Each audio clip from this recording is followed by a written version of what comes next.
Hello everyone! Today, we're diving into a fascinating little device that measures temperature, the bimetallic thermometer. It's something you might use every day without even realizing how clever it is.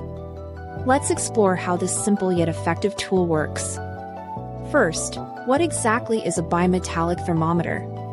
The name gives us a big clue. Bi means two, and metallic refers to metals. So, it's essentially two different metals joined together.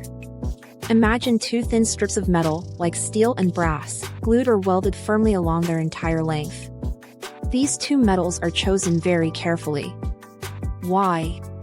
Because different metals react differently to changes in temperature. This is the core principle. When most materials get hotter, they expand. When they get colder, they contract. But critically, some metals expand more than others for the same temperature change. For example, brass expands more than steel when heated. So, how does this difference make a thermometer? Let's picture our bimetallic strip. When the temperature around it increases, both metals will try to expand. However, the brass wants to expand more than the steel. Since they are firmly joined, the metal that expands more forces the whole strip to bend towards the metal that expands less. Think of it like a race where one runner is much faster.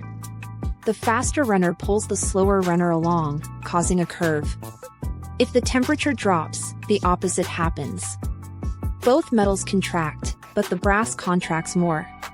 This causes the strip to bend in the opposite direction. This bending motion is the key. The amount of bend is directly related to the temperature change. In a bimetallic thermometer, this bent strip is often coiled into a spiral or a helix shape to make it more compact and to amplify the movement. One end of this coil is fixed, and the other end is attached to a pointer. As the temperature changes, the coil either tightens or loosens, moving the pointer across a calibrated scale. This scale shows us the exact temperature.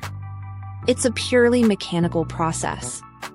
No batteries, no electricity needed, just the natural properties of metals. These thermometers are very common. You'll find them in ovens, on your grill, in some wall thermostats, and in many industrial settings where a reliable, robust, and relatively inexpensive temperature gauge is needed. They are simple to manufacture and quite durable. While they might not be as super precise as some electronic thermometers, their reliability and ease of use make them incredibly practical for many applications.